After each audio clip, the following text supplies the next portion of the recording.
السلام عليك يا رسول الله السلام عليك حبيبي يا نبي الله السلام عليك يا رسول الله السلام عليك حبيبي يا نبي أعوذ بالله من الشيطان الرجيم بسم الله الرحمن الرحيم والصلاة والسلام على أشرف المرسلين وعلى آله وصحبه أجمعين إن الحمد لله نحمده ونستعينه ونستهديه ونستغفره ونعوذ بالله من شرور أنفسنا ومن سيئات أعمالنا من يهده الله فهو المهتد ومن يضلل فلن تجد له وليا مرشدا وأشهد أن لا إله إلا الله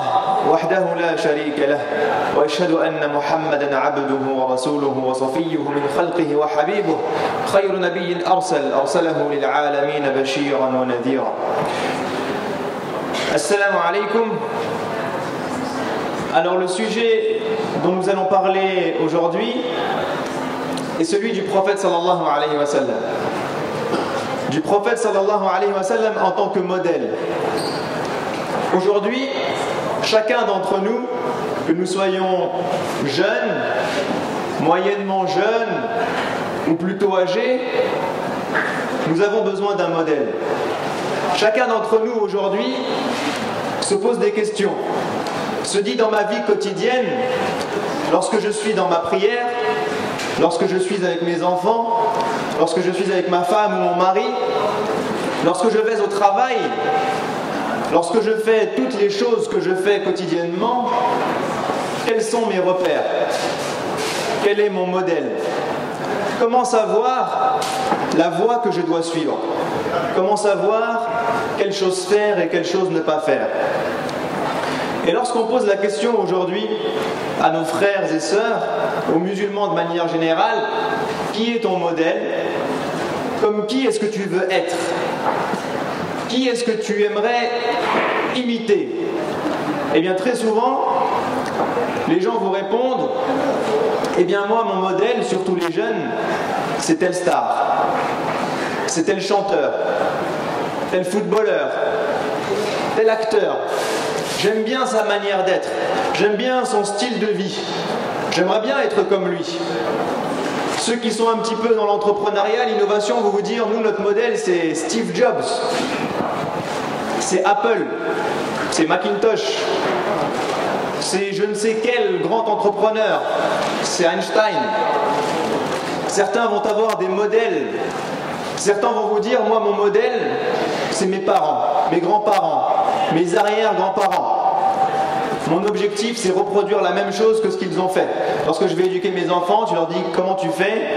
Je dis: ben moi c'est comme ça qu'on m'a éduqué, je ferai la même chose. Sans se poser la question de est-ce que cette chose est bonne ou pas. C'est comme ça que ça marche, c'est comme ça que j'ai été éduqué, que mes grands-parents ont été éduqués, alors on va faire toujours la même méthode. Etc. etc. Mais en tant que musulmans, Allah nous dit dans le Coran quelque chose de très important. Il nous dit: لَقَدْ كَانَ لَكُمْ فِي رَسُولِ اللَّهِ أُسْوَةٌ حَسَنَةٌ لِمَنْ كَانَ يَرْجُو اللَّهَ وَالْيَوْمَ الْآخِرَ وَذَكَرَ اللَّهَ كَثِيرًا. Ce verset, mes frères et sœurs, il est très important. Et il participe justement à la bonne compréhension de notre religion et de notre foi. Ce verset, il vous dit que si vous voulez Allah, il dit: لِمَنْ كَانَ يَرْجُو اللَّهَ وَالْيَوْمَ الْآخِرَ.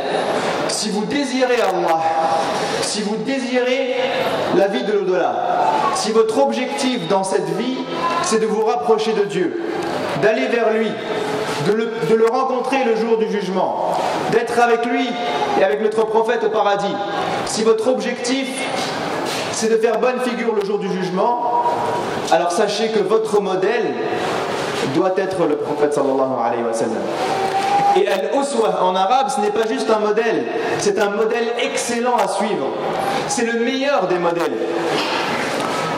Allah nous dit dans un autre verset: قُلْ إِن كُنْتُمْ تُحِبُّونَ اللَّهَ فَاتَّبِعُونِي يُحْبِبْكُمُ اللَّهُ. Allah dit à son prophète dans le Coran, Qul, ay qul lahum ya Muhammad, dis-leur ya Rasulallah, dis-leur aux prophètes, dis à tous les croyants, aux gens de manière générale, dis-leur, si vous aimez Allah subhanahu wa ta'ala, alors suivez-moi, Allah vous aimera en retour. Suivez-moi, fattabi'uni. Ça veut dire quoi? Ça veut dire que Allah nous explique de manière précise dans le Coran que notre voie, notre chemin, notre modèle pratique n'est personne d'autre que le prophète sallallahu alayhi wa sallam. Que le prophète sallallahu alayhi wa sallam doit être notre modèle dans la vie si vous répondez à cette condition qui est que vous désirez Allah subhanahu wa ta'ala. Si vous êtes dans cette condition, alors la réponse c'est que le prophète sallallahu alayhi wa sallam se doit d'être votre modèle. Donc aujourd'hui, on va parler du modèle du prophète sallallahu alayhi wa sallam. Comment est-ce qu'on pourrait s'inspirer du prophète sallallahu alayhi wa sallam pour vivre avec lui et comme lui chaque instant de notre vie, chaque chose que nous vivons? Alors ce qu'il faut savoir, c'est que le prophète sallallahu alayhi wa sallam est en vérité un modèle pour nous de manière générale, comme je disais tout à l'heure. Et la première des choses dont on doit s'inspirer de lui, c'est de son modèle spirituel, de son modèle de foi.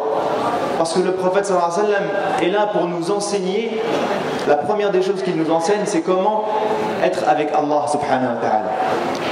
Comment gérer notre relation avec Allah subhanahu wa ta'ala. Et lorsque vous regardez dans le modèle du prophète sallallahu alayhi wa sallam, eh bien vous vous rendez compte que cet homme était quelqu'un qui travaillait énormément sur la proximité entre lui et Allah subhanahu wa ta'ala. C'est quelqu'un qui voulait être connecté de manière continue à Allah subhanahu wa ta'ala. Et pour être connecté de manière continue, il avait tout d'abord le Coran. Il recevait la révélation d'Allah subhanahu wa ta'ala de manière régulière. Et il a enseigné aux compagnons de prendre cette révélation, de prendre la parole d'Allah subhanahu wa ta'ala, de l'apprendre, de la comprendre, de la méditer. Parce que la parole d'Allah subhanahu wa ta'ala est une des pistes pour garder de manière continue une relation avec Allah subhanahu wa ta'ala. Lorsque vous regardez dans le modèle spirituel du prophète sallallahu alayhi wa sallam, vous voyez qu'il faisait ses prières, qu'il faisait ses actes obligatoires, mais que ces prières n'étaient pas juste une gestuelle, que ces prières n'étaient pas juste un acte obligatoire, que ces prières étaient une occasion de créer un lien continu avec Allah subhanahu wa ta'ala, que ces prières étaient l'occasion de se retrouver devant Allah subhanahu wa ta'ala. D'ailleurs, quand le prophète sallallahu alayhi wa sallam commençait la prière, il disait وَجَّهْتُ وَجْهِي لِلَّذِي فَطَرَ السَّمَاوَاتِ وَالْأَرْضَ حَنِيفًا وَمَا أَنَا مِنَ الْمُشْرِكِينَ. Donc je me tourne vers Allah subhanahu wa ta'ala, je tourne mon visage vers Allah subhanahu wa ta'ala, je tourne mon esprit et mon cœur vers Allah subhanahu wa ta'ala lorsque je commence à prier. Je commence à me concentrer pour être en connexion avec Allah subhanahu wa ta'ala. Le prophète sallallahu alayhi wa sallam, en dehors des prières, était continuellement avec Allah à travers les invocations, à travers l'évocation du Seigneur subhanahu wa ta'ala. Le prophète sallallahu alayhi wa sallam nous a enseigné al-dhikr, ce rappel continu qui fait qu'on est constamment avec Allah subhanahu wa ta'ala. Lorsque je me réveille le matin, la première des choses que je fais, c'est de me rappeler d'Allah en disant Alhamdulillahi alladhi ahyana ba'dama amatana wa ilayhi an-nushur. Le prophète sallallahu alayhi wa sallam, lorsqu'il se réveillait le matin, la première des choses qu'il disait, c'est je remercie Allah qui m'a redonné vie après m'avoir donné la mort, et c'est vers lui que je retournerai. Parce qu'il considérait que le sommeil était une petite mort, comme les savants l'appellent. C'est quelque chose qui nous rappelle la mort lorsque nous sommes en état de sommeil. Donc le prophète sallallahu alayhi wa sallam se rappelait de ça lorsqu'il se réveillait. Il se rappelait d'Allah subhanahu wa ta'ala à chaque moment de la journée. Il se rappelait d'Allah subhanahu wa ta'ala après chacune des prières. Et lorsqu'il faisait nuit, lorsque les gens dormaient, eh bien le prophète sallallahu alayhi wa sallam continuait de conserver et d'entretenir ce lien avec Allah subhanahu wa ta'ala. À tel point qu'il passait la nuit à prier. Et lorsque Aïcha lui dit « Ya Rasulallah, hawin alayk » ô prophète de Dieu, repose-toi un petit peu. Parce qu'il priait la nuit jusqu'à ce qu'il ait mal. Il restait debout toute la nuit. Et Aïcha lui dit « Ya Rasulallah, repose-toi un petit peu. Diminue les efforts que tu fais.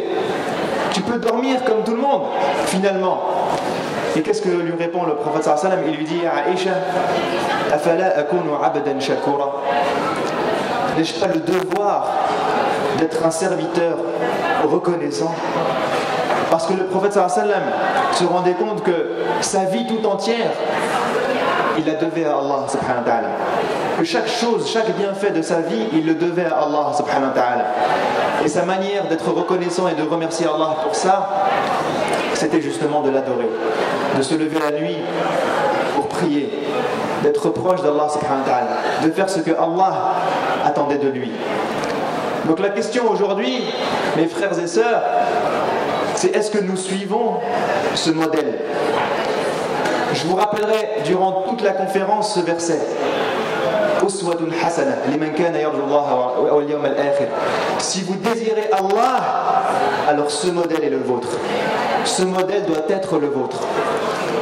Est-ce que notre modèle aujourd'hui de relation avec Allah est calqué sur le modèle du prophète sallallahu alayhi wa sallam? Est-ce que chacun d'entre nous fait réellement l'effort de se dire je dois créer ce lien fort avec mon Créateur?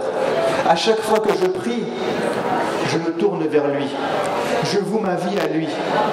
Est-ce qu'on se rappelle, comme Allah le dit à son prophète dans le Coran, قُلْ إِنَّ صَلَاتِي وَنُسُكِي وَمَحْيَايَ وَمَمَاتِي لِلَّهِ رَبِّ الْعَالَمِينَ.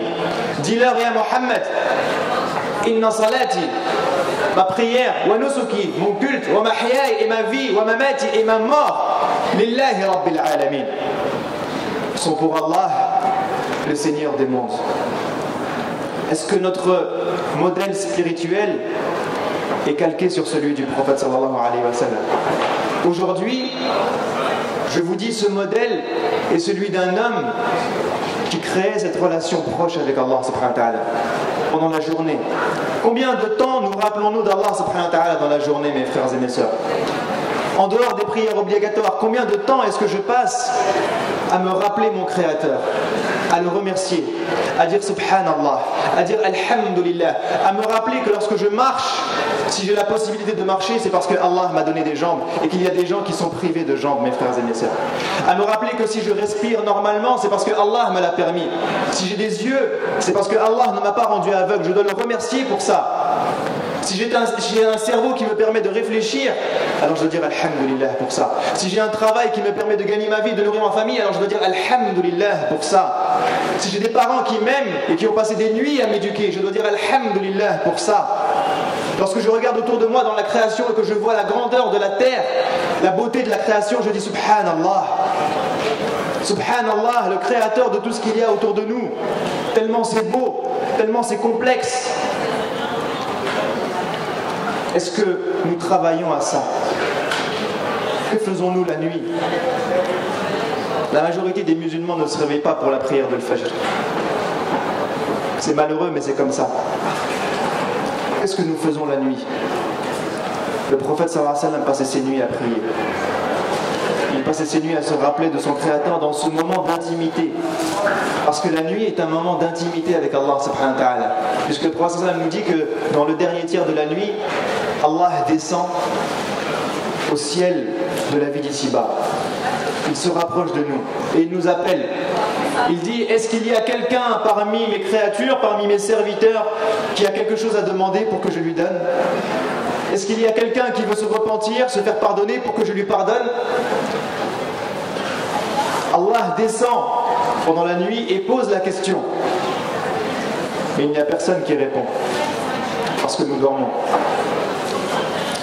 Donc la première des choses que je voulais vous dire, c'est que le modèle du prophète sallallahu alayhi wa sallam, c'est avant tout un modèle spirituel, un modèle de foi, un modèle de relation avec Allah subhanahu wa ta'ala. Donc faisons l'effort de nous calquer et de le prendre comme modèle, d'imiter le prophète sallallahu alayhi wa sallam dans sa manière d'être avec Allah subhanahu wa ta'ala. Ensuite, la deuxième chose, c'est qu'on va arriver au modèle familial. Lorsqu'on regarde la vie du prophète sallallahu alayhi wa sallam, eh bien on se rend compte que il n'était pas juste un adorateur, il n'était pas juste un serviteur, il n'était pas juste quelqu'un qui priait, mais qu'il était quelqu'un de normal, quelqu'un comme vous et moi, quelqu'un qui a sa vie spirituelle, mais qui a aussi toute une vie autour, qui a une famille, qui a des activités, qui a des relations. Et le prophète sallallahu alayhi wa sallam doit également être notre modèle de vie familiale. Lorsque un compagnon vient poser la question au prophète sallallahu alayhi wa sallam, il dit à Rasulallah, Man ahaqqu an-nasa bi suhbati. Quelles sont les personnes qui méritent le plus ma compagnie, qui méritent le plus mon amitié? Autrement dit, lui dit à Rasulallah, si j'ai un instant à donner à quelqu'un, à qui je le donne? Si je suis débordé par mon travail et par ma vie et que j'ai très peu de temps, à qui je donne en priorité? Si je suis fatigué, que je n'ai qu'un sourire, un seul sourire à donner, à qui je le donne ce sourire? Si je suis fatigué, que je suis impatient, que je suis en colère et que j'ai du mal à supporter ce qui vient des autres, quelle personne je dois quand même supporter malgré tout?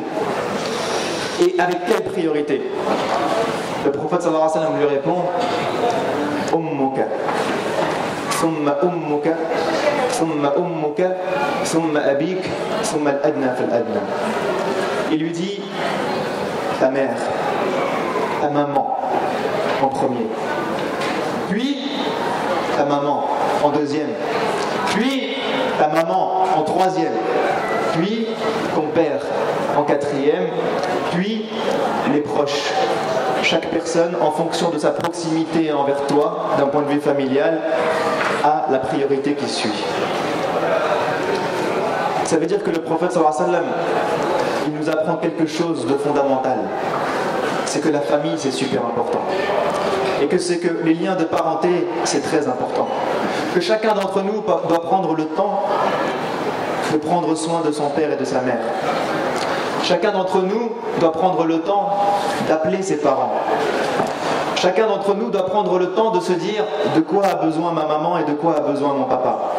Chacun d'entre nous doit prendre le temps de sourire à sa famille, de les réconforter, de les écouter, d'être proche d'eux, de les aider lorsqu'ils ont besoin.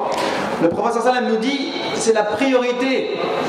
Je ne sais pas si vous comprenez, Ahibati fillah, il vous dit c'est la priorité. C'est votre premier engagement, votre première responsabilité. Et lorsque vous regardez dans le Coran, très souvent, Allah subhanahu wa ta'ala, il met les parents juste après qui? Juste après Allah subhanahu wa ta'ala. Il dit وَقَضَى رَبُّكَ أَلَّا تَعْبُدُوا إِلَّا إِيَّاهُ وَبِالْوَالِدَيْنِ إِحْسَانًا إِمَّا يَبْلُغَنَّ عِندَكَ الْكِبَرَ أَحَدُهُمَا أَوْ كِلَاهُمَا فَلَا تَقُل لَّهُمَا أُفٍّ وَلَا تَنْهَرْهُمَا وَقُل لَّهُمَا قَوْلًا كَرِيمًا واخفض لهما جناح الذل من الرحمة وقل رب ارحمهما كما ربياني صغيرا. Il dit وقضى ربك ألا تعبدوا إلا إياه.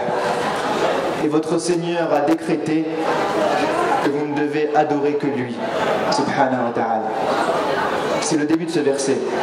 Et juste après il dit وَبِالْوَالِدَيْنِ إِحْسَانًا. Et soyez bienfaisants envers vos parents. Dans un autre verset, Allah dit وَاعْبُدُوا اللَّهَ وَلَا تُشْرِكُوا بِهِ شَيْئًا وَبِالْوَالِدَيْنِ إِحْسَانًا. Adorez Allah et ne lui associez rien d'autre, ni personne. Et soyez bons envers vos parents.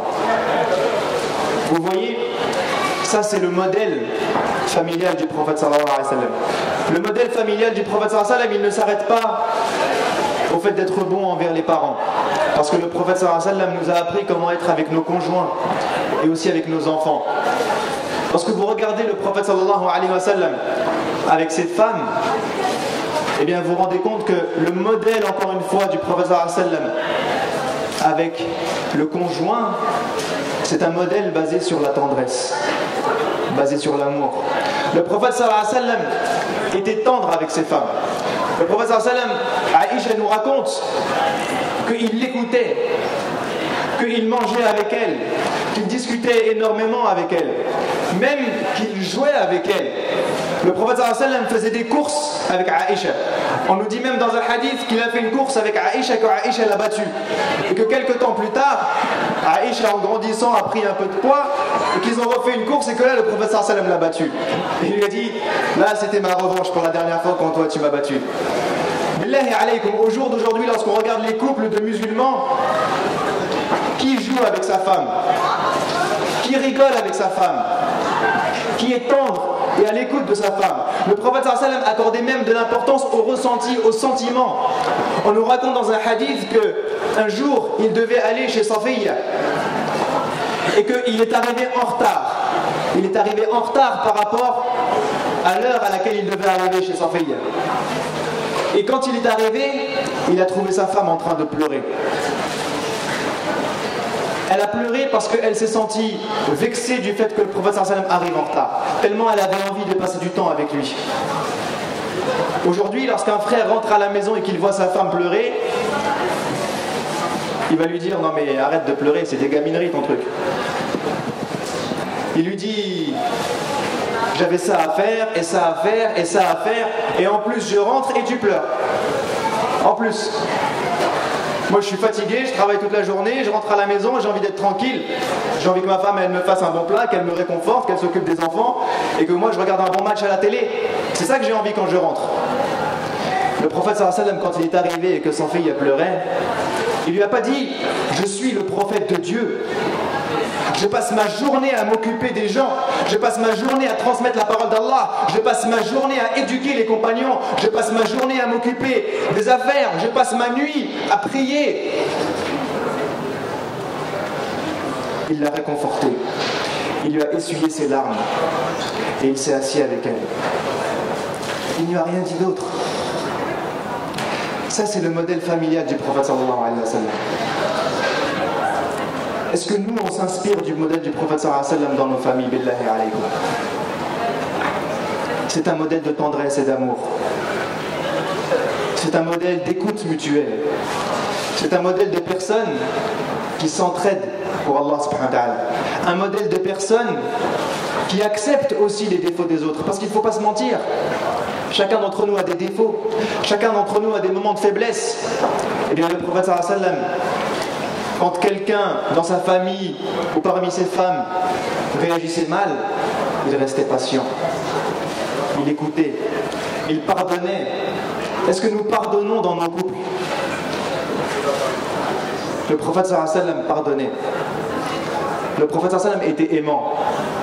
Et pour ceux qui croient qu'on a le droit de frapper une femme, le prophète sallallahu alayhi wa sallam n'a jamais touché une femme. Le prophète sallallahu alayhi wa sallam n'a jamais posé sa main sur quelqu'un. Jamais. Pas une femme, pas un enfant, personne.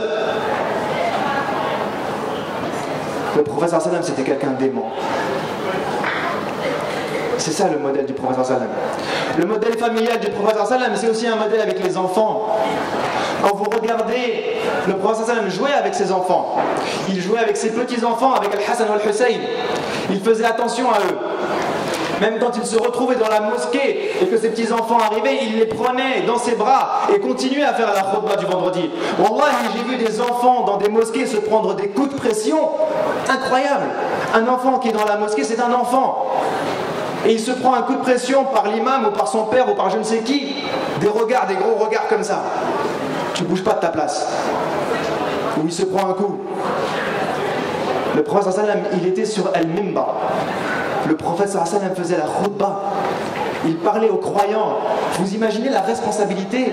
Et son petit-fils vient, il le prend dans ses bras. Il le prend dans ses bras. Il ne l'a pas engueulé. Il lui a pas mis un coup de pression. Il ne l'a pas frappé. Il ne lui a pas dit rentre chez toi. Elle est où ta mère? Il l'a pris dans ses bras.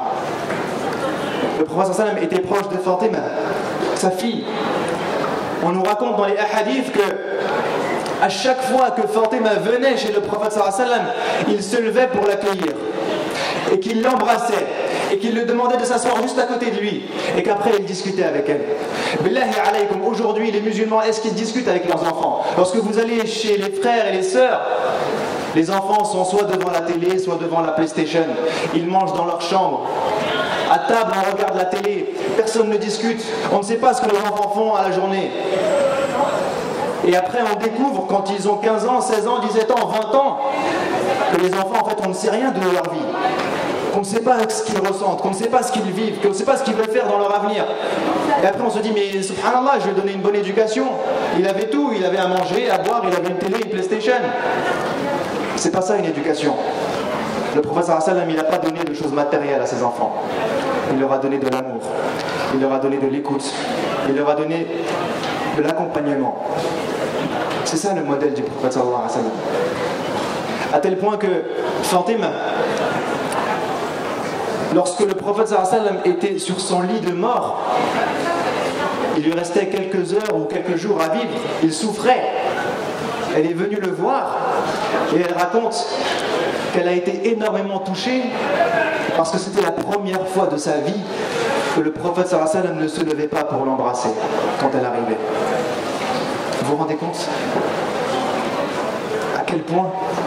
Et lorsqu'il s'est rendu compte que Fatima était triste, il l'a appelée et il lui a parlé, il lui a dit quelque chose dans l'oreille. Alors elle a pleuré. Quand il a vu qu'elle pleurait, il lui a redit autre chose dans l'oreille. Et là, elle a souri. Et après que le prophète sallallahu alayhi wa sallam meurt, on lui a posé la question de ce qu'il lui avait dit. Elle a dit, la première fois, il m'a dit, je vais mourir aujourd'hui. Alors j'ai pleuré. Et quand il a vu que j'étais triste, la deuxième fois, il m'a dit, Anti awwalu ahli li haqqan bi fil jannah. Tu seras la première de ma famille à me rejoindre au paradis. Il aimait tellement sa fille qu'il a voulu lui annoncer cette bonne nouvelle que la séparation entre eux serait courte. Qu'il va dans l'au-delà, mais qu'elle va le rejoindre très bientôt, qu'elle sera la première à le rejoindre. Ça, c'est le modèle familial du prophète sallallahu alayhi wa sallam. Est-ce que nos familles aujourd'hui ressemblent à ça, ahibati fillah? Est-ce que nos familles ressemblent à la famille du prophète sallallahu alayhi wa sallam? À des gens qui prennent soin de leurs parents, qui sont proches de leurs parents, à l'écoute de leurs parents, à des gens qui aiment leurs femmes, qui aiment leur homme, qui aiment leurs conjoints, qui sont à l'écoute les uns des autres, qui s'accompagnent, qui sont tendres et aimants les uns envers les autres, à des gens qui écoutent leurs enfants, qui accompagnent leurs enfants, qui discutent, qui embrassent leurs enfants, qui les prennent dans les bras. C'est pas une honte, wallahi, de prendre son enfant dans son bras ou de lui faire un bisou. C'est pas une honte de prendre sa mère dans ses bras et de l'embrasser. Là, wallahi, c'est le meilleur des modèles. C'est celui du prophète sallallahu alayhi wa sallam. Le prophète sallallahu alayhi wa sallam était également un modèle humain, un modèle d'humanité. C'était un modèle envers les gens, un modèle dans sa relation avec les autres. Lorsque vous regardez la vie du prophète sallallahu alayhi wa sallam, vous vous rendez compte que c'était quelqu'un qui a toujours été au service des autres, qui aidait n'importe qui, n'importe quand. Lorsqu'un de ses frères lui demandait un service, jamais il ne laissait tomber quelqu'un. À tel point qu'il a dit dans un hadith, il vous est préférable d'aller aider quelqu'un, de lui rendre service, plutôt que de rester 70 ans dans la mosquée du prophète sallallahu alayhi wa sallam en i'tikaf, en retraite spirituelle. Et lorsque vous regardez le prophète sallallahu alayhi wa sallam, eh bien vous vous rendez compte qu'il était proche des pauvres, qu'il était proche des orphelins. Aujourd'hui, lorsqu'on marche dans la rue, on voit des gens assis par terre. On voit des gens qui n'ont pas de quoi manger, de quoi boire. Et très souvent, on passe comme si ces gens n'existaient pas. Très souvent, on n'a même pas une goutte de compassion ou de miséricorde dans notre cœur envers cette personne. Très souvent, on ne regarde même pas cette personne dans les yeux, ou on ne se dit même pas qu'on pourrait lui venir en aide. Le prophète sallallahu alayhi wa sallam n'a jamais laissé tomber un pauvre. Le prophète sallallahu alayhi wa sallam a accordé énormément d'importance à l'orphelin, à tel point qu'il dit dans le hadith, Ana wa kafilul yatim kahatayni fil jannah. Je suis moi et le tuteur de l'orphelin comme ces deux doigts de la main au paradis. Il a promis aux gens qui se rapprocheraient des orphelins et qui feraient attention à eux et qui les accompagneraient la proximité du prophète sallallahu alayhi wa sallam au paradis. Le prophète sallallahu alayhi wa sallam était proche de n'importe qui et avait des relations bonnes avec n'importe qui. Il prenait de n'importe qui. Aujourd'hui, lorsque vous parlez avec les frères, Est-ce que tu parles bien à un tel? Est-ce que vous êtes souriant avec les gens? Est-ce que vous êtes patient avec les gens? On entend, mais lui, c'est un kafir. Ou lui, c'est quelqu'un qui fait des péchés. Ou lui, c'est un ignorant. Je ne parle pas avec des ignorants, j'arrive pas à être patient. C'est le gars, il ne comprend rien, je suis incapable de parler avec lui. Je ne peux pas parler avec lui. Vous connaissez tous l'histoire de ce bédouin qui est rentré dans la mosquée du prophète sallallahu alayhi wa sallam. Il s'est mis dans le coin et il a commencé à faire pipi. Un bédouin, un arabi. Et là, les compagnons se sont levés pour aller le voir. Certains étaient énervés. Le prophète sallallahu alayhi wa sallam, il leur dit: laissez-le finir. Subhanallah. Laissez-le finir de faire pipi. C'est-à-dire, n'allez pas le brusquer, le choquer, le couper, alors qu'il est en train de faire pipi. Vous vous rendez compte? C'est un bédouin, un ignorant entre guillemets. Et lorsqu'il a fini de faire pipi, le prophète sallallahu alayhi wa sallam est parti lui parler. Il lui a dit: je sais que ce sont des besoins naturels, que tu as envie de faire pipi, mais cet endroit n'est pas un endroit dans lequel on peut faire pipi. Et puis il a discuté avec lui, et le bédouin a commencé à culpabiliser. Il lui a demandé pardon. Et lorsqu'il a vu que les autres n'avaient pas été aussi gentils avec lui, il a dit: Allahumma arhamni warham Muhammada wa la tarham ma'ana ahada. Oh Allah, fais-moi miséricorde à moi et Mohammed et à personne d'autre avec nous. En plus, il a commencé par lui. Allahumma arhamni. Fais-moi miséricorde à moi d'abord en premier, et puis ensuite au prophète sallallahu alayhi wa sallam, et tous les autres là, personne, juste nous deux.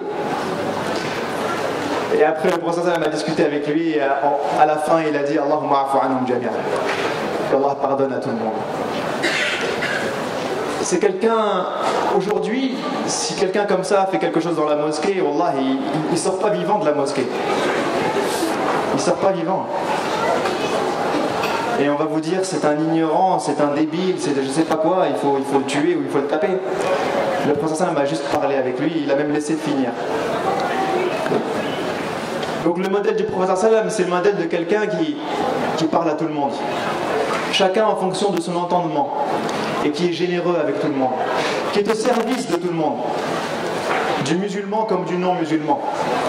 Un jour, le prophète sallam voit une femme, une vieille femme, en train de porter des choses très lourdes et de les mettre sur sa monture, sur un chameau, pour rentrer chez elle. Et là, il court et il lui dit: laissez, je vais vous aider.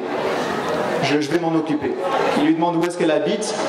Il prend les choses lourdes, il les met sur la monture, il emporte une partie et il l'accompagne jusqu'à chez elle. Cette femme n'était pas musulmane. Et quand il l'a aidé, le prophète sallam, il ne s'est pas posé la question. Il ne lui a pas dit: attention, avant que je t'aide, tu es musulmane? Voilà, tu n'es pas musulmane. Ah, t'es pas musulmane, je rentre chez moi. Non, il a couru, il l'a aidé. Et quand ils sont arrivés jusqu'à chez elle, il lui a dit: mon fils, je n'ai rien à te donner. Je suis une vieille femme, pauvre, je n'ai pas d'argent, je ne peux rien te donner en retour de ce service que tu m'as rendu. Par contre, je peux te donner un conseil. Et c'était répandu chez les Arabes que an-nasiha, le conseil, c'était quelque chose d'important, qui avait de la valeur. Les gens troquaient des choses matérielles contre des conseils. Aujourd'hui, on fait du consulting. Quand vous allez dans une boîte de conseil aujourd'hui, les gens juste, ils vous conseillent, ils vous disent des choses, déjà que vous savez, et ils vous font payer 1000 € par jour. Elle lui a dit: je te donne un conseil. Il lui a dit: donnez-moi un conseil. Et là, elle lui dit: lorsque tu vas retourner chez toi, à la Mecque, parce qu'ils ont fait quand même un bout de chemin, elle lui dit: il y a un homme qui s'appelle Mohammed, qui prétend que c'est un prophète. Eh bien, faites très attention à cet homme. Surtout, tu ne l'écoutes pas, tu ne le suis pas. C'est un sorcier. Il est très mauvais dans son comportement. Les gens s'enfuient de lui. C'est quelqu'un de très très mauvais. Elle lui dit: d'accord. Et après elle lui dit: avant de te laisser, juste dis-moi comment tu t'appelles. Et là il lui dit: Mohammed. Elle lui dit: Mohammed. Il lui dit: Mohammed. Elle a dit: Ashhadu an la ilaha illallah wa ashhadu annaka rasulullah. Elle est devenue tout de suite musulmane. La ilaha illallah. Ça, c'est le modèle humain du prophète sallallahu alayhi wa sallam. Quelqu'un qui était au service des autres, quel qu'il soit. Quel qu'il soit. Parce que c'est son comportement qui le guidait vers ça. Au jour d'aujourd'hui, lorsque vous prenez le métro parisien, le RER, vous allez vous rendre compte malheureusement que nos enfants, ils font tout sauf être au service des vieilles dames. Qu'il y a des jeunes aujourd'hui, musulmans, qui passent leur temps dans le métro à crier, à jouer, à bousculer les gens, à bloquer les gens. Je ne dis pas que c'est une généralité, je ne généralise pas, il y a des gens qui sont masha'Allah. Mais on a encore beaucoup de travail. On a encore beaucoup de travail pour justement avoir cette éthique. Lorsque je vois une vieille dame, je l'aide. Lorsque je vois un pauvre, je l'aide. Lorsque je vois un frère, n'importe qui, riche ou pauvre, qui a besoin de mon aide, je suis à son service. Le prophète sallam, c'est quelqu'un qui était au service des gens de manière générale. À tel point qu'il était même bon et gentil avec les gens qui lui voulaient du mal. Vous connaissez tous l'histoire de son voisin, ce voisin juif qui n'aimait pas le prophète sallallahu alayhi wa sallam. Et tous les jours, il prenait sa poubelle, ses déchets, et il venait les mettre devant la porte du prophète sallallahu alayhi wa sallam. Et tous les jours, le prophète sallallahu alayhi wa sallam, il ouvrait sa porte, et il prenait la poubelle et il la jetait. Il s'en débarrassait. Il n'est pas parti se disputer avec lui, il n'est pas parti lui mettre un coup de boule, il n'a pas dit qu'est-ce que tu fais. Et un jour, le prophète sallallahu alayhi wa sallam sort de chez lui, et il n'y a pas de déchets devant sa porte. Moi, si ça m'arrive, je me dis alhamdulillah, Allah il a guidé, c'est bon, il a arrêté de me mettre des déchets tous les jours, je vais pouvoir vivre le reste de ma vie tranquille. Le prophète sallam, il n'a pas dit ça. Le prophète sallam, il est parti le voir. Il s'est dit, si ça fait 15 ans, depuis tous les jours, il me met des déchets devant ma porte et qu'aujourd'hui il m'en met pas, c'est qu'il a un souci. Et il est parti, il s'est dit, il doit être malade ou il a quelque chose. Il s'est rendu chez lui, effectivement, il était malade. Et l'homme lui dit, mais comment est-ce que tu as su que j'étais malade? Il lui dit, bah tu sais, les déchets que tu me mets tous les jours là. Je savais que c'était toi. Et je me suis dit que tu devais être malade. Et bien cet homme, il a dit comme la vieille dame, Ashhadu an la ilaha illallah wa ashhadu annaka rasulullah. Il s'est converti. Le prophète sallallahu alayhi wa sallam était même bon et miséricordieux envers ses ennemis. Ses ennemis. Allah nous dit dans le Coran, يطعمون الطعام على حبه مسكينا ويتيما وأسيرا. Ils font don, ils donnent à manger aux gens على حبه.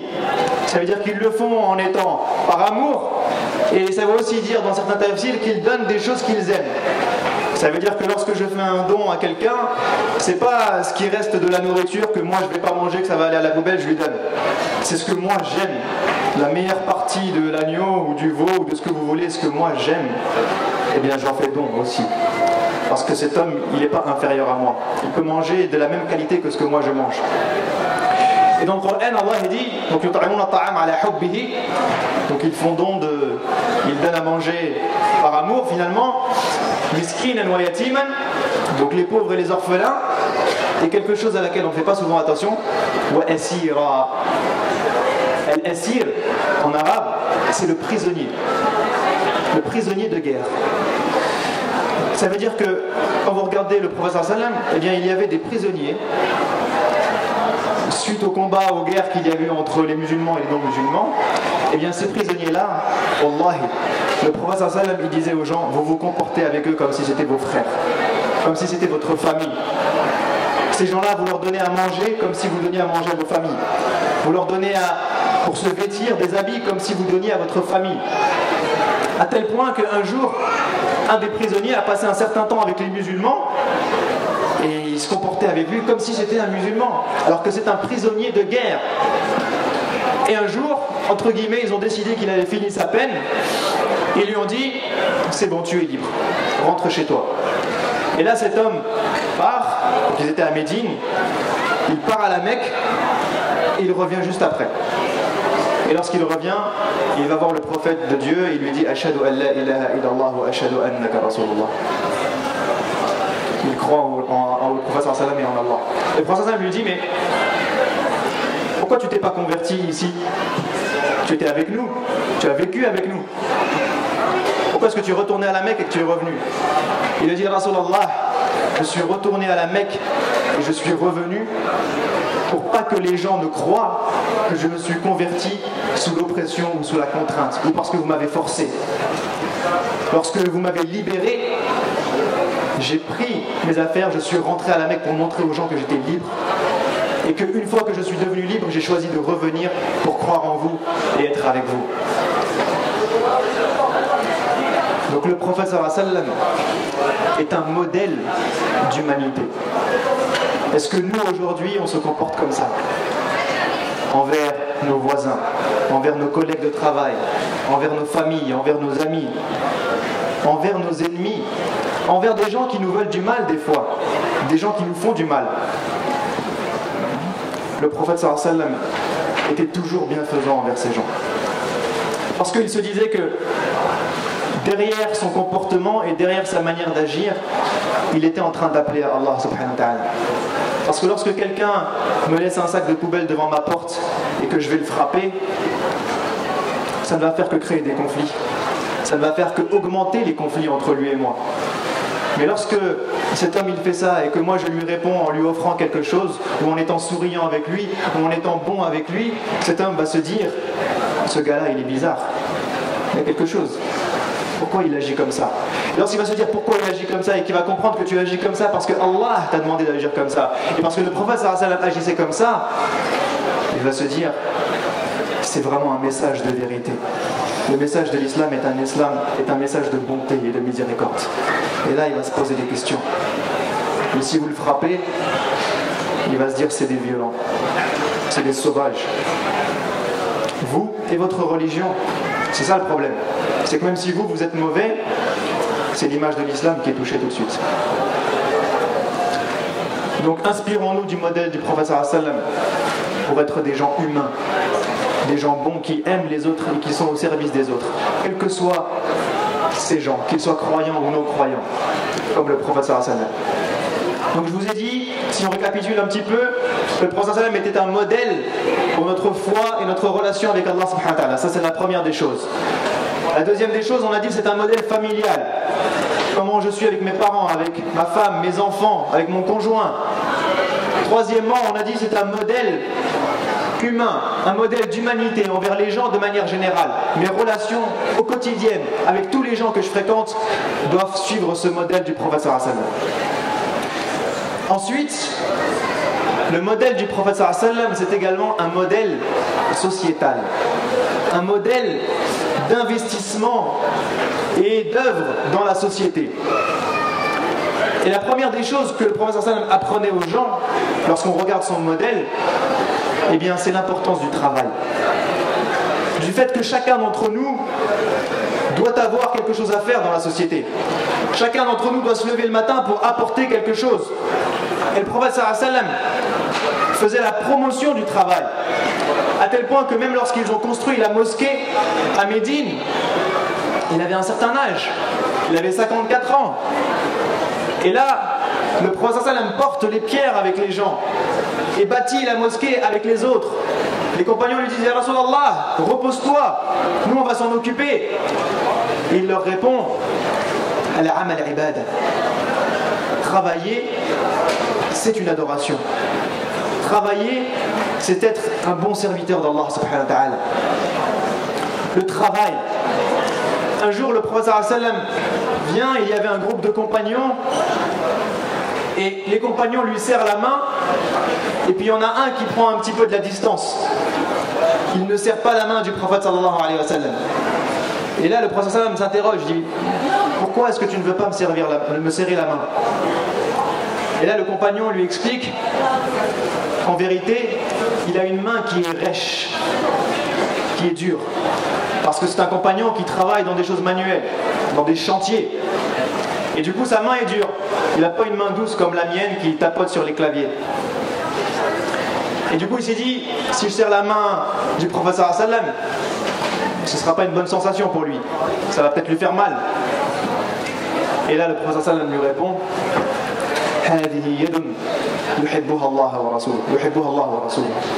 cette main est une main que Allah et son prophète aiment. Parce que Allah et son prophète aiment les gens qui travaillent, aiment les gens qui font des efforts pour gagner leur vie, pour subvenir aux besoins des autres, quel que soit le travail qu'ils font. Il n'y a pas de honte. Et chaque travail est utile. L'imam al-Sha'rawi, rahimahullah, il expliquait dans le tafsir de وَفَضَّلَ بَعْضَكُمْ عَلَى بَعْضٍ.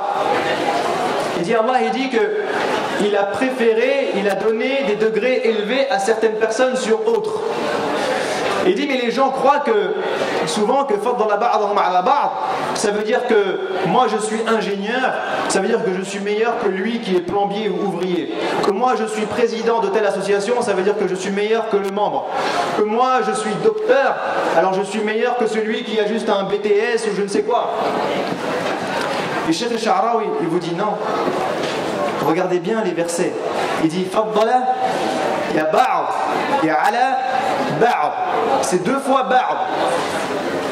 Cheikh al-Sha'rawi vous dit, ça veut dire qu'en vérité, ce que Allah vous explique ici, c'est que chacun d'entre vous, en fonction de ce que vous savez faire, en fonction de vos compétences, il y a un moment où vous serez meilleur que l'autre. Et il y a un moment où l'autre sera meilleur que vous. Et il donne l'exemple d'une maison. Il dit lorsqu'on va construire la maison, d'abord il faut faire des plans. Pour faire les plans, on va aller voir des ingénieurs, on va aller voir des architectes, on va voir des gens qui connaissent. Et bien à ce moment-là du projet, les ingénieurs et les architectes sont meilleurs que les autres, parce qu'ils apportent quelque chose. Il dit mais ensuite, vous allez devoir la construire la maison. Et là vous allez appeler des ouvriers, des gens qui vont faire un travail manuel, qui vont monter les murs. Et bien il dit à ce moment-là, c'est d'eux qu'on a besoin. À ce moment-là, l'architecte et l'ingénieur, ils ne sont pas utiles. Et à ce moment-là, eh bien les ouvriers sont préférables auprès d'Allah par rapport aux ingénieurs. Ils sont meilleurs. Et lorsqu'on aura fini, il va falloir faire l'électricité, faire la plomberie. Et bien vous dites à ce moment-là, le plombier, wallahi, il est meilleur et préféré auprès de Dieu par rapport à l'ingénieur, au médecin et aux riches et à ce que vous voulez. Parce que s'il n'y a pas de plombier, eh bien vous êtes en galère. S'il n'y a pas de plombier et que vous avez une fuite, vous êtes en galère. Et bien lorsque le plombier intervient et qu'il est dans son domaine de compétence et que vous avez besoin de lui et qu'il vous apporte quelque chose, eh bien il est dans le ba'd qui est élevé par rapport aux autres. À ce moment-là, il est meilleur que les autres. Donc l'équation c'est chacun d'entre nous, en fonction de ce qu'il sait faire et ce qu'il apporte à la société, eh bien c'est là où il est meilleur. C'est là où il sera bon et préférable. Ça veut dire quoi ? Ça veut dire qu'il faut comprendre que le travail, comme le disait le prophète sallam, al-amal wa ibada. Travailler. Aujourd'hui, il y a des jeunes qui ne travaillent pas. Il y a des jeunes qui passent leur temps à jouer, à rigoler, à discuter, à fumer et qui n'accordent pas d'importance au travail. Eh bien, sachez que ce n'est pas le modèle du prophète sallam. Le prophète sallam ne nous a pas enseigné le modèle de quelqu'un qui reste à la maison et qui attend les allocations. Le prophète ne nous a pas enseigné le modèle de quelqu'un qui ne va pas à l'école et qui n'accorde pas d'importance aux études. Le modèle du prophète ne nous a pas enseigné quelqu'un qui fait son travail de manière approximative. Il a dit « Inna Allah yuhibbu idha amila ahadukum amalan an yutqinah » Allah aime que lorsque l'un d'entre vous fait quelque chose, une action, quelle que soit l'action, qu'il la fasse avec excellence, qu'il la fasse de la meilleure des manières. Ça, c'est le modèle du prophète. Aujourd'hui, vous êtes étudiant, est-ce que vous faites vos études de la meilleure des manières? Est-ce que vous êtes concentré en classe de la meilleure des manières? Est-ce que vous faites vos contrôles de la meilleure des manières? Est-ce que vous révisez de la meilleure des manières? Vous travaillez, vous faites des rapports, des calculs, est-ce que vous les faites avec itqan? Est-ce que vous les faites avec excellence? Je construis quelque chose, est-ce que je le construis bien ou est-ce que je construis quelque chose d'à peu près? En disant c'est pas grave, la qualité c'est pas grave. Sachez que si aujourd'hui l'Indonésie est le pays où il y a le plus de musulmans dans le monde, c'est parce que les commerçants qui allaient en Indonésie parmi les compagnons et ceux qui les ont suivis, lorsqu'ils arrivaient avec une marchandise, ils arrivaient avec une marchandise de qualité. Et lorsque leur marchandise avait un défaut, ils disaient, regardez, là il y a un défaut, je ne peux pas vous le vendre à 10 €, je vais diminuer le prix. Les commerçants d'aujourd'hui, ils cachent les défauts. Ils cachent les défauts pour vendre la marchandise. Mais ça, c'est pas le modèle du prophète sallallahu alayhi wa sallam. C'est pas le modèle de l'excellence et de l'itqan. Le prophète sallallahu alayhi wa sallam nous a appris justement à travailler et à faire le bien de manière excellente, chacun dans son domaine. Chacun dans son domaine. Il faut que nous allions à l'excellence. C'est ce qu'il dit. Et dans chaque action, Wallah, chaque action, moi des fois, ça m'arrive, je fais l'aspirateur à la maison, je le fais pas tous les jours, hein, faut pas que vous croyez que je suis un mari magnifique, je le fais une fois de temps en temps. Et Wallah, des fois j'ai la flemme, alors je fais l'aspirateur et puis j'arrive, il y a le lit. Et puis là tu te dis, sous le lit il y a de la poussière en fait. Mais c'est pas grave, on la voit pas la poussière qu'il y a sous le lit, je suis pas obligé de le faire. Et à chaque fois que je passe à côté du lit, je me rappelle le hadith du prophète sallallahu alayhi wa sallam. Lorsque vous faites une action, faites-la avec excellence. Et là je me dis, Walid, allonge-toi sur le sol et fais le lit, sous le lit. Même s'il y a de la poussière que personne ne la voit, tu fais ton action comme il se doit. Chaque action, Wallahi, dans notre travail, dans notre relation, à chaque fois qu'on fait quelque chose, même une toute petite chose, il faut la faire de la meilleure des manières. Le modèle sociétal du prophète sallallahu alayhi wa sallam, donc comme je vous le disais, c'est d'abord le travail. Ensuite, dans la société, le modèle du prophète sallallahu alayhi wa sallam, c'est également l'organisation. Et ça, c'est quelque chose de très important à comprendre, c'est que lorsque le prophète sallallahu alayhi wa sallam arrive à Médine et qu'il crée une société musulmane nouvelle, eh bien, à ce moment-là, il commence à mettre des règles. Il faut savoir qu'une société sans règles, ça ne marche pas. C'est l'anarchie, une société sans règles. Et il commence à créer des pactes, à faire des pactes, des engagements avec les juifs de Médine, avec les tribus arabes environnantes. Plus tard, il signera le pacte de Al-Hudaybiyah avec les gens de Quraysh. Et le prophète sallam nous apprend dans son modèle que justement ces règles sont faites pour que la société puisse fonctionner, pour que ce ne soit pas n'importe quoi, pour que chacun ne fait pas ce qu'il a envie de faire, ce qui lui passe par la tête. Et il nous apprend que le respect de ces règles passe avant tout. Lorsque vous signez un pacte, aujourd'hui lorsque vous avez une carte d'identité française, lorsque vous avez une carte de séjour française, vous avez signé un pacte. Vous avez dit je suis citoyen de ce pays et je respecte les règles. Lorsque vous avez un permis de conduire, vous avez signé un pacte. Vous avez dit je respecte le code de la route. Respecter le code de la route, Allah, ça fait partie de notre foi. C'est ce que le prophète sallallahu alayhi wa sallam nous enseigne, que lorsqu'il y a des règles, il faut respecter les règles. C'est super important, parce que si chacun se permet de griller les feux rouges, se permet de dépasser les limitations, de ne pas respecter les priorités, etc., si tous les automobilistes font ça, eh bien ça devient l'anarchie. Ça devient des accidents par milliers, voire par millions. Ça devient n'importe quoi. Donc ça, c'est la deuxième chose dans le modèle sociétal du prophète sallallahu alayhi wa sallam, c'est de respecter nos engagements. Lorsque je dis à quelqu'un que je fais quelque chose, je le fais. Lorsque je suis dans un endroit et que l'organisation ou le règlement intérieur me dit que je n'ai pas le droit de faire telle ou telle chose, je n'ai pas le droit de manger, par exemple. Des fois, on loue des salles de réunion et on nous dit, vous n'avez pas le droit de manger dans la salle de réunion. Eh bien, nous, on mange. Et on ramène, et on mange, et on met des miettes partout, et on salit, et après on s'en va. On s'en va. On vous dit ne mangez pas s'il vous plaît à la mosquée. On mange. On vous dit éteignez votre téléphone s'il vous plaît quand vous rentrez dans la mosquée. Et tu pries et tu as une symphonie derrière. Des fois on a toutes les musiques du monde. Respectez les règles. Ça c'est dans le modèle sociétal du prophète sallallahu alayhi wa sallam. Le modèle de société du prophète sallallahu alayhi wa sallam, c'est également pas uniquement je respecte les règles et je travaille. Ça c'est important, c'est la base. Mais il y a quelque chose de beaucoup plus noble et de beaucoup plus élevé dans le modèle du prophète sallallahu alayhi wa sallam. C'est al-amru bil ma'ruf wa an-nahy 'anil munkar. Kuntum khayra ummatin ukhrijat lin-nas ta'muruna bil ma'ruf wa tanhauna 'anil munkar. Allah vous dit vous êtes la meilleure des communautés lorsque vous faites quoi? Lorsque vous appelez au bien et que vous combattez le mal. Et ça, c'est le modèle du prophète sallam. Parce que le prophète sallam, lorsqu'il est arrivé à Quraysh, à la Mecque et à Médine, pas un seul jour, il n'a pas arrêté d'appeler au bien et de combattre le mal. Le prophète sallam, il arrive dans une société où il y a la dictature, dans une société où ce qui règne, c'est la loi du plus fort. Et là, le prophète sallam apprend aux gens et se bat pour les plus faibles. Pour dire lui, c'est pas parce qu'il est pauvre, c'est pas parce que c'est un esclave, c'est pas parce qu'il n'a pas d'argent, c'est pas parce que c'est une vieille ou une femme que vous allez lui manger ses droits. Non, on se battra, nous les musulmans, pour le droit des pauvres, pour le droit des orphelins, pour le droit des plus démunis, des plus faibles. Parce que ça, ce sont les valeurs de l'islam. Ça, c'est al-amr bil ma'rouf, c'est le fait d'appeler au bien et à la justice, quels que soient les gens, quelle que soit la société. C'est ce que faisait le prophète sallam. Et c'est ce que les compagnons ont retenu. Lorsque les compagnons vont en Abyssinie, qu'on leur dit « Qu'est-ce que votre religion raconte ?» C'est ce qu'ils leur disent. Ils leur disent « Nous étions une communauté de gens où les plus forts mangeaient les plus faibles. » Et là, aujourd'hui, on fait attention à l'orphelin.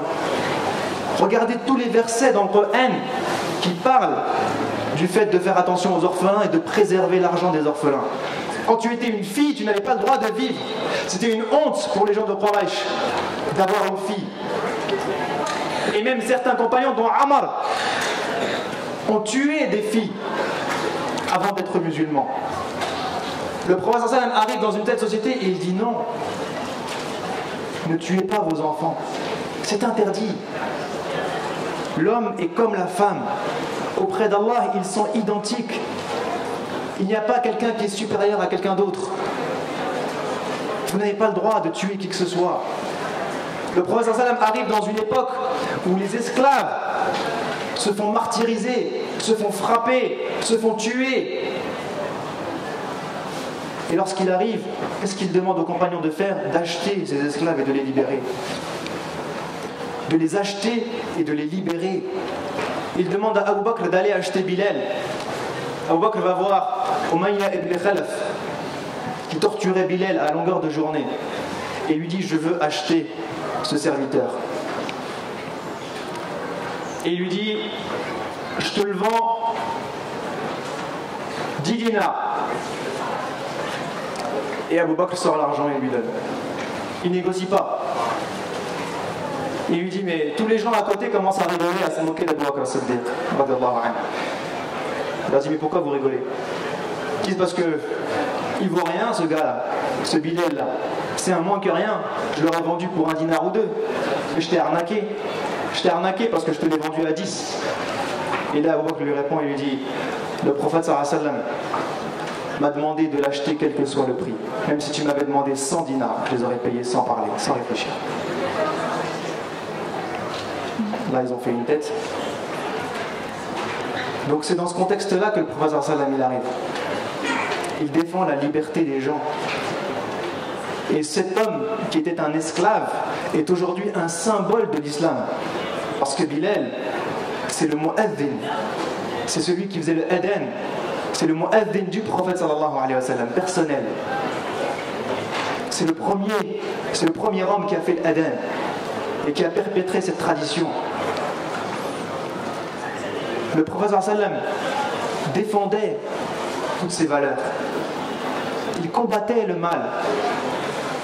Il combattait le fait que les gens coupent les liens de parenté. Il combattait l'injustice. Et il défendait ces nobles valeurs, la famille, la justice, la liberté, l'égalité. L'égalité entre les hommes et les femmes. On arrive dans une société où les femmes n'ont pas leur mot à dire, où les femmes sont des objets, où on peut tuer une femme si on en a envie. Le prophète sallam donne une place à la femme que personne ne lui a donnée auparavant. Personne. Où la femme a le droit de s'exprimer, a le droit de dire ce qu'elle veut, qu'elle intervient dans les discussions, que les femmes se levaient dans la mosquée du prophète sallam et l'interpellaient comme ça. Et cette tradition est restée. On nous raconte des hadiths, même Omar, quand Omar était calife, des femmes qui se levaient dans la mosquée du prophète sallam à Médine. Et disaient: ah Omar, est-ce que tu es sûr de ce que tu dis? Ou qui posait une question, ou qui demandait quelque chose. Aïcha radiallahu anha, qui faisait partie des savants de la communauté, lorsque les compagnons bloqués sur un hadith, une version, quelque chose de la jurisprudence, ils allaient voir Aïcha.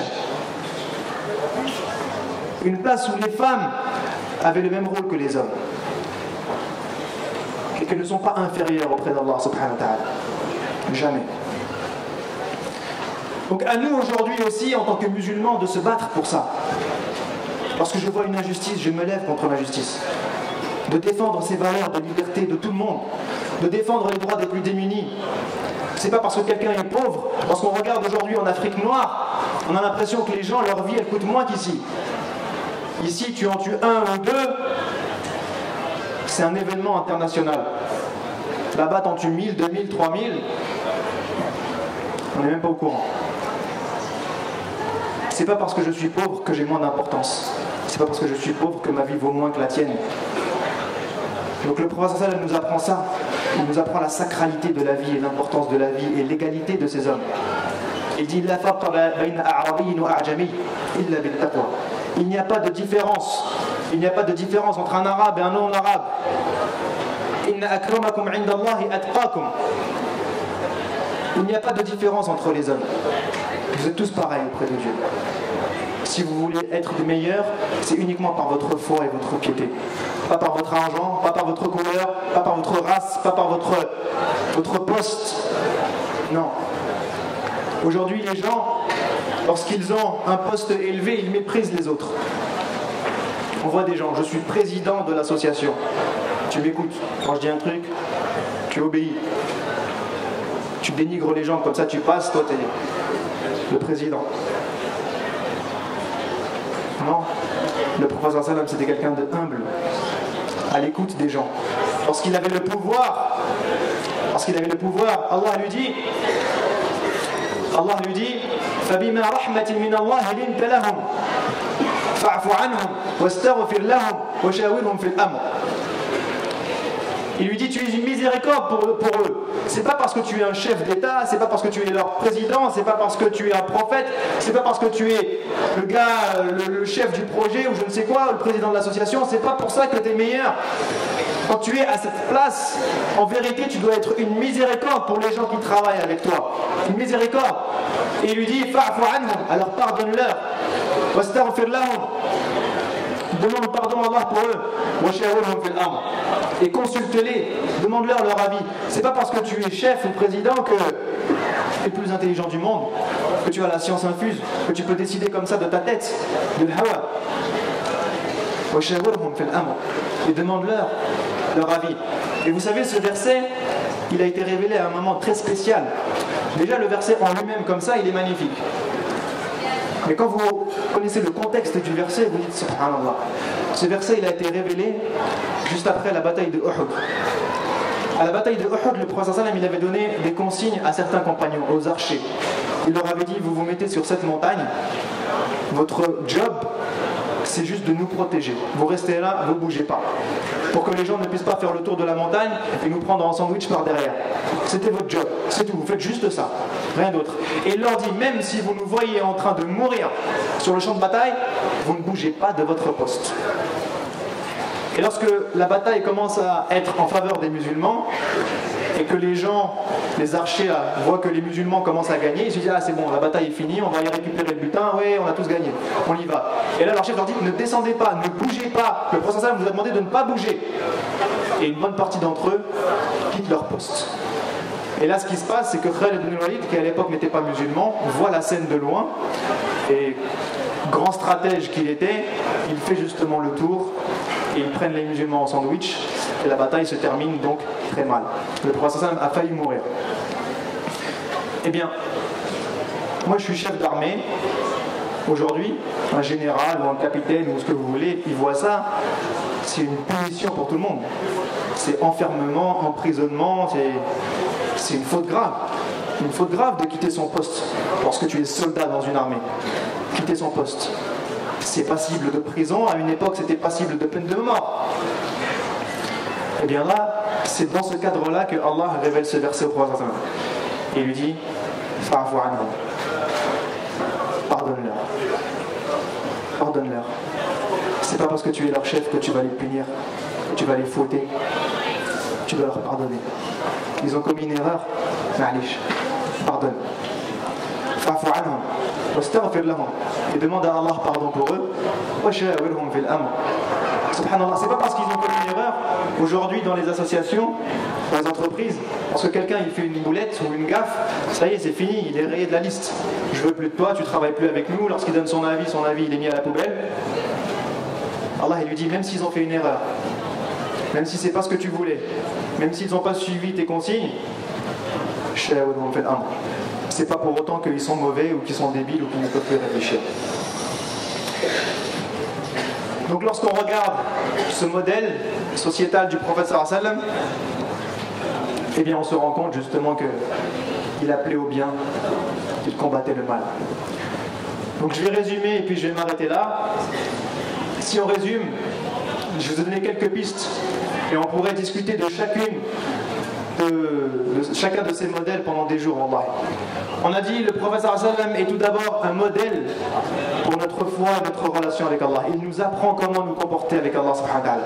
Et on a dit être avec Allah, c'est créer ce lien fort, continu, à travers la prière, à travers la méditation, à travers la concentration, à travers le dhikr, à travers le Coran, avec Allah subhanahu wa ta'ala. De nous en remettre à lui constamment, de savoir que tout vient d'Allah subhanahu wa ta'ala. La réussite et la défaite viennent d'Allah. Le risque, la subsistance vient d'Allah subhanahu wa ta'ala. Tout ce que je fais dans ma vie vient d'Allah. Al-Hidayah, ma guidance vient d'Allah. Mon pouvoir, le fait que je sois à tel poste ou que je ne sois pas, ça vient d'Allah subhanahu wa ta'ala. Tout ça vient d'Allah subhanahu wa ta'ala. Alors pourquoi s'en remettre aux autres? Il faut toujours s'en remettre à Allah subhanahu wa ta'ala. Avoir justement al-ma'iyya. Allah dit dans le Coran, wa huwa ma'akum aynama kuntum. Allah est avec vous où que vous soyez. Où que vous soyez, il est avec vous. Et personne d'autre que lui ne peut faire quelque chose de bien pour vous ou de mal pour vous. Seul Allah a entre ses mains votre bien et votre mal, votre avenir, votre vie, votre mort, votre subsistance. Donc, le modèle du prophète sallam, le modèle spirituel, c'est le modèle d'un homme qui était proche d'Allah subhanahu wa ta'ala, qui restait avec lui, qui priait pour lui, qui l'avait avec lui à chaque instant de sa vie. Lorsqu'il est à la Hijra, qu'ils sont sur le point de se faire découvrir par les gens de Quraysh, et que Abu Bakr lui dit, Rasulallah, si l'un d'entre nous regarde à ses pieds, il nous verra. Ça y est, c'est fichu. Les gens de Quraysh vont nous attraper. Il lui dit, qu'est-ce que tu penses qu'il pourrait bien arriver à deux personnes dont Allah est le troisième? Rien. Et s'il vous arrive quelque chose, c'est parce que Allah l'a décidé. Donc ça c'est le modèle, créer une relation forte avec Allah, s'en remettre continuellement à Allah et savoir que tout vient d'Allah subhanahu wa ta'ala. C'est le premier modèle, le modèle spirituel. Ensuite on a dit deuxièmement le modèle familial. Un modèle de tendresse, un modèle d'amour, un modèle d'écoute, de compassion. Un modèle où le prophète sallam est proche de ses femmes, où il est proche de ses enfants. Le prophète sallam, comme on l'a dit, écoutait ses enfants, il embrassait ses enfants, il les prenait dans ses bras. Le prophète sallam nous conseille les parents, comme on l'a dit, le modèle familial du prophète sallam. Après le modèle spirituel, c'est justement d'avoir des modèles, une famille où on propage la miséricorde, l'amour, la bonté, l'écoute. Ça c'est le modèle familial. Troisièmement, on a dit un modèle d'humanité. Un modèle d'humanité envers les hommes, envers les autres. Un modèle où on aide les gens. On est au service des autres. On a dit le prophète sallallahu alayhi wa sallam était au service des plus démunis, il était au service des pauvres, au service des vieilles personnes, au service de ses frères. Je ne reviendrai pas sur toutes les histoires qu'on a racontées. Mais soyons des humains comme le prophète sallallahu alayhi wa sallam l'était, au service de toute l'humanité, que ce soit des musulmans ou des non-musulmans. Et on a dit la dernière chose, c'est le modèle sociétal du prophète sallallahu alayhi wa sallam. Un modèle où le prophète sallallahu alayhi wa sallam nous a appris le travail, nous a appris l'effort, nous a appris l'excellence, nous a appris à promouvoir les valeurs de l'islam, à se battre pour la justice, se battre pour le droit, se battre pour l'égalité, à combattre l'injustice, combattre la dictature, combattre l'inégalité. Ça c'est le modèle sociétal du prophète sallallahu alayhi wa sallam. Donc ce que j'espère, Inch'Allah, c'est qu'après cette conférence, chacun d'entre nous fera un petit débrief, une muhasaba. On rentrera chacun d'entre nous après la conférence et qu'on commencera à réfléchir. Comment je suis dans ma relation avec Allah? À quoi ressemble ma famille? Comment je suis dans ma relation avec les autres, les voisins, mes collègues, mes amis, mes frères? Qu'est-ce que j'apporte dans la société? Qu'est-ce que j'apporte? Est-ce que j'ai un rôle? Est-ce que j'appelle au bien? Est-ce que je combats le mal? Et qu'après cette muhasaba, on engagera une action. On engagera une action. Là-dessus, je dois faire un effort. Là-dessus, je dois plus me rapprocher d'Allah. Je dois faire plus d'efforts pour être souriant, pour être gentil avec les gens. Je dois faire plus d'efforts pour aider les pauvres. Je dois faire plus d'efforts pour combattre l'injustice lorsque je la vois, etc. Que cette conférence engage derrière une action de chacun d'entre nous pour Allah subhanahu wa ta'ala. Et comme on l'a dit, le verset avec lequel j'ai commencé, لَقَدْ كَانَ لَكُمْ فِي رَسُولِ اللَّهِ أُسْوَةٌ حَسَنَةٌ. Vous avez dans le prophète d'Allah subhanahu wa ta'ala cet excellent modèle à suivre. لِمَنْ كَانَ يَرْجُو اللَّهَ وَالْيَوْمَ الْآخِرَ. Si vous voulez vraiment aller vers Allah, cheminer vers lui, si vous désirez véritablement Dieu et le jour du jugement, alors vous devez de faire ce travail intérieur et d'aller vers ce modèle, Inch'Allah, tout au long de votre vie. أقول قولي هذا وأستغفر الله لي ولكم فاستغفروه إنه هو الغفور الرحيم. السلام عليك يا رسول الله. السلام عليك حبيبي يا نبي الله. السلام عليك يا رسول الله.